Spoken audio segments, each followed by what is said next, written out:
গৌতম বুদ্ধের সংঘ সবার জন্য খোলা থাকত। সবাই চাইতো গৌতম বুদ্ধের শিষ্য হতে। গৌতম বুদ্ধ কাউকে খুব সহজেই নিজের সঙ্গে সামিল করে নিতেন, আবার কাউকে বলতেন সারা রাত শ্মশানে থাকার জন্য। একদিন এক ব্যক্তি গৌতম বুদ্ধের কাছে এলেন এবং বললেন, আপনি আমাকে আপনার শিষ্য বানিয়ে নিন। তখন বুদ্ধ বললেন, তুমি যদি আমার শিষ্য হতে চাও তাহলে তোমাকে সারা রাত শ্মশানে থাকতে হবে, আর তুমি শ্মশানে যা কিছু শিখবে তা আমাকে এসে বলবে, তারপরেই আমি তোমাকে নিজের শিষ্যরূপে বরণ করব। গৌতম বুদ্ধের কথা শুনে ব্যক্তিটি ঘাবড়ে গেল।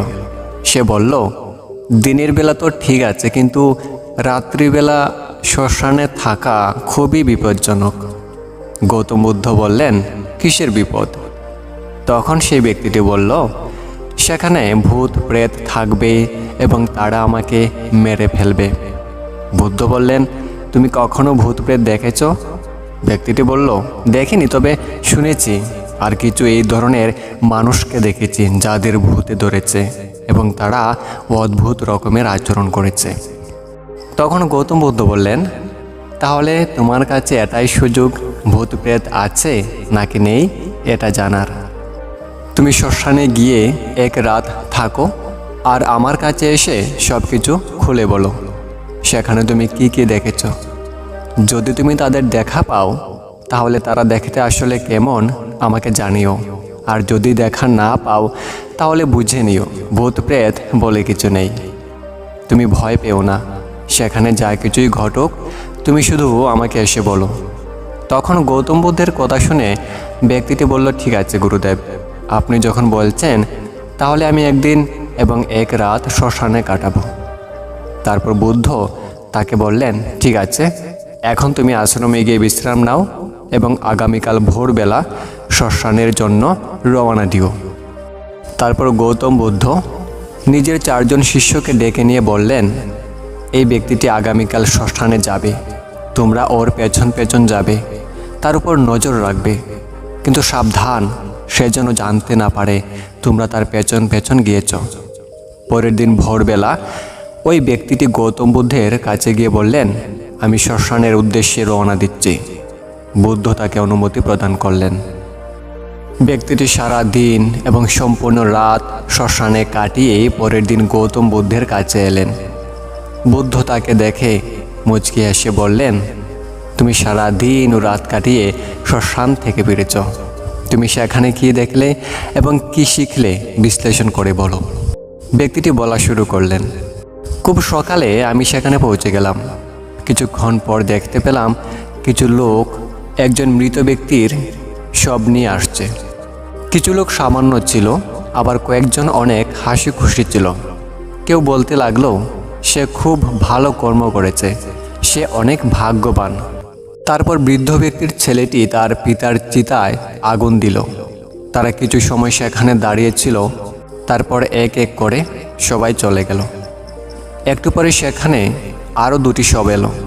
একটি শব ধনী ব্যক্তির এবং অপরটি গরিব ব্যক্তির। ধনী ব্যক্তির শব অনেক সাজসজ্জাপূর্ণ ছিল, আর গরিব ব্যক্তির শবটি সাধারণ ছিল। ধনী ব্যক্তির শবের সঙ্গে অনেক লোকজন, কিন্তু গরিব ব্যক্তির শবের সঙ্গে মাত্র সামান্য কয়েকজন লোক এসেছে। ধনী ব্যক্তির চিতা চন্দনের কাঠ দিয়ে আর গরিব ব্যক্তির চিতা সাধারণ কাঠ দিয়ে জ্বালানো হলো। প্রথমে ধনী ব্যক্তির চিতা জ্বালানো হলো, তারপর গরিব ব্যক্তির চিতা জ্বালানো হলো। উভয় ব্যক্তির চিতা জ্বালানোর পর আস্তে আস্তে সবাই সেখান থেকে চলে গেল, কিন্তু আমি সেখানে দাঁড়িয়ে রইলাম। তখন গৌতম বুদ্ধ বললেন, তুমি ওনার চিতা দেখে কি বুঝলে? ব্যক্তিটি বলল, গুরুদেব, উভয় চিতাই সমান ছিল, উভয়ের শরীর চিতার আগুনে সমানভাবেই জ্বলছিল। তারপরে এক সময় পুরোটাই জ্বলে গেল। অবশেষে যা কিছু থাকলো তাও একই রকম ছিল, আলাদা কিছু ছিল না। হে বুদ্ধ, তারপর সেখানে এক স্ত্রীর শবদেহ আসে। উনার স্বামী এবং সেখানে আসা লোকজন অত্যন্ত দুঃখী ছিল, আর তারা ওই মহিলার স্বামীকে নানাভাবে সান্ত্বনা দিতে থাকলো। তখন আমি সেখানে দেখলাম অনেক জ্ঞানী লোক মূল্যবান কথাবার্তা বলছে। জ্ঞানী ব্যক্তিরা বলছেন, এখানে একদিন তো সবাইকে এখানে আসতেই হবে। মানব জীবন সর্বদা পরোপকার করে, কাউকে কখনো কষ্ট না দিয়ে সবার সাথে ভালো ব্যবহার করে কাটানো উচিত। শুধু ধন দৌলতের পেছনে দৌড়ানো ঠিক নয়, কারণ আমাদের সবাইকে শেষের দিনে শ্মশানে আসতেই হবে। তারপর সেখানে আর কেউ এলো না। আমি সারা রাত শ্মশানে কাটিয়ে ভোরবেলা আপনার কাছে ফিরে এলাম। তখন গৌতম বুদ্ধ ব্যক্তিটিকে বললেন, তুমি সেখানে কোনো ভূত প্রেত দেখেছিলে? সে বলল, না, আমি সেখানে কোনো ভূত প্রেত দেখতে পাইনি।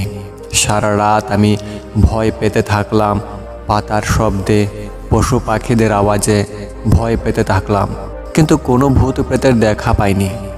তার কথা শুনে বুদ্ধ বললেন, ঠিক আছে, এখন তুমি আশ্রমে গিয়ে বিশ্রাম নাও এবং আগামীকাল আবার তোমাকে পুরো দিন ও রাত কাটানোর জন্য শ্মশানে যেতে হবে। বুদ্ধের কথা শুনে সে বলতে লাগলো, আপনি একই বলছেন? আপনার কথা মতো একদিন ও রাত আমি শ্মশানে কাটালাম। সেখানে আমি কিভাবে কাটালাম সেটা আমি অনুভব করেছি। আমি আর শ্মশানে যেতে পারবো না। তখন গৌতম বুদ্ধ বললেন, তুমি শান্ত হও এবং আমার কথা মন দিয়ে শোনো। একটি মূল্যবান বস্তু তুমি শ্মশান থেকে পাবে, যা তুমি এখনও পাওনি। তুমি শুধু আমার কথা মতো একদিন এবং এক রাত কাটাও, তুমি সেই মূল্যবান বস্তুটি পেয়ে যাবে। তখন ওই ব্যক্তিটি বুদ্ধকে বললেন, ঠিক আছে, আপনি যখন এত করে বলছেন তাহলে আমি একদিন শ্মশানে কাটাবো। এই কথা বলে সে আশ্রমে চলে গেল বিশ্রাম করার জন্য। পরের দিন ভোরবেলা সে বুদ্ধের আশীর্বাদ নিয়ে শ্মশানের উদ্দেশ্যে রওনা হলো এবং সমস্ত দিন ও রাত কাটিয়ে পরের দিন গৌতম বুদ্ধের কাছে ফিরে এলো। বুদ্ধ জিজ্ঞাসা করলেন, তাহলে তুমি সেই মূল্যবান বস্তুটি পেয়ে গেছো নিশ্চয়ই? যদি পেয়ে থাকো তাহলে বলো তুমি সেখানে কি পেলে? সেই ব্যক্তিটি তখন বলতে লাগলো, আমি দেখলাম কয়েকজন লোক বিকালবেলা আমার মৃত শরীর নিয়ে সেখানে আসছে। 4 জন আমার মৃত শরীরটিকে কাঁধে করে নিয়ে শ্মশানের দিকে এগিয়ে আসছে, আর 15 থেকে 20 জন লোক আমার পেছন পেছন আসছে। আমার পিতা আমার আগে আগে চলছেন, কিছু লোক আমার উপর পুষ্প বর্ষণ করছেন এবং আমার কিছু আত্মীয় অনেক দুঃখে আমার পেছন পেছন আসছেন। আমার পিতা এবং ভাই অনেক দুঃখী ছিলেন, আর কিছু লোক দুঃখী হওয়ার ভান করেছিলেন। কেউ আমার পিতাকে সান্ত্বনা দিতে লাগলেন। সেখানে কিছু দূরে দাঁড়িয়ে থাকা আমার ভাইকে কিছু লোক সান্ত্বনা দিয়ে বলতে লাগলেন, তুমি এখন তোমার পিতার একমাত্র উত্তরাধিকারী। কেউ আবার আমাকে উদ্দেশ্য করে বলতে লাগলেন, সে তো সবেমাত্র যৌবনে পদার্পণ করেছিল, আর তার সাথেই এমন ঘটনা ঘটে যাবে কে জানতো। তারপর আমার সাজানো সবটি চিতার উপর রাখা হলো এবং সকল ক্রিয়াকর্ম চলতে লাগলো, আর আমি চিতার উপর শুয়ে শুয়ে তা দেখতে লাগলাম। আমি চিতা থেকে উঠতে চাইলাম কিন্তু পারলাম না। আমি শ্বাস নিতে চাইলাম কিন্তু তাতেও অসমর্থ হলাম। আমি আমার পিতার গলায় জড়িয়ে ধরতে চাইলাম, আমি তাও পারলাম না। তারপর আমি আমার ভাইকে জড়িয়ে ধরে বলতে চাইলাম, মাতা পিতার খেয়াল রেখো, কিন্তু আমি তাতেও ব্যর্থ হলাম। তারপর আমার চিতায় আগুন ধরিয়ে দেওয়া হলো। একটু পরেই আমার গরম অনুভূতি হলো এবং আমার হাত পা সব কিছু জ্বলতে শুরু করলো। ধীরে ধীরে আমার হাড় চামড়া সব কিছুই জ্বলতে লাগলো। আমি সেখান থেকে উঠতে চাইলাম কিন্তু পারলাম না। আমার দম বন্ধ হয়ে আসছিল। আমি শ্বাস নিতে চাইলাম, তাও পারলাম না। সেই চিতার আগুনে আমি সম্পূর্ণরূপে বিলীন হয়ে গেলাম এবং সারা রাত নিজেকে আগুনে জ্বলতে দেখলাম। আমি দেখলাম অবশেষে আমার কাছে শুধুমাত্র ছাই ছাড়া কিছুই ছিল না। সারা রাত আমি একটু ভয় পাইনি এবং ভয়ের অনুভূতিও হয়নি। না জানি সারা রাত আমি কোথায় হারিয়ে গেলাম। তারপর ভোর হতেই আমি আপনার কাছে ফিরে এলাম। ব্যক্তিটির কথা শুনে গৌতম বুদ্ধ মুচকি হেসে বললেন, এখন তুমি সঙ্ঘে সামিল হতে পারো। আর বাস্তবে ধ্যান এবং জ্ঞান হওয়ার জন্য ধ্যানের বীজ তোমার ভেতরে থাকা অত্যন্ত প্রয়োজন, যা তুমি গতকাল রাত প্রাপ্ত হয়েছ।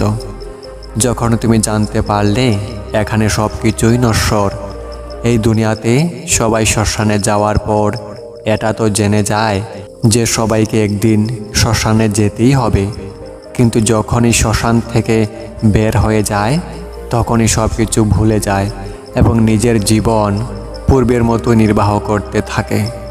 এভাবেই কর্ম করতে থাকে, অধর্ম করতে থাকে, লোভ জেগে উঠতে থাকে, কপটতা করতে থাকে।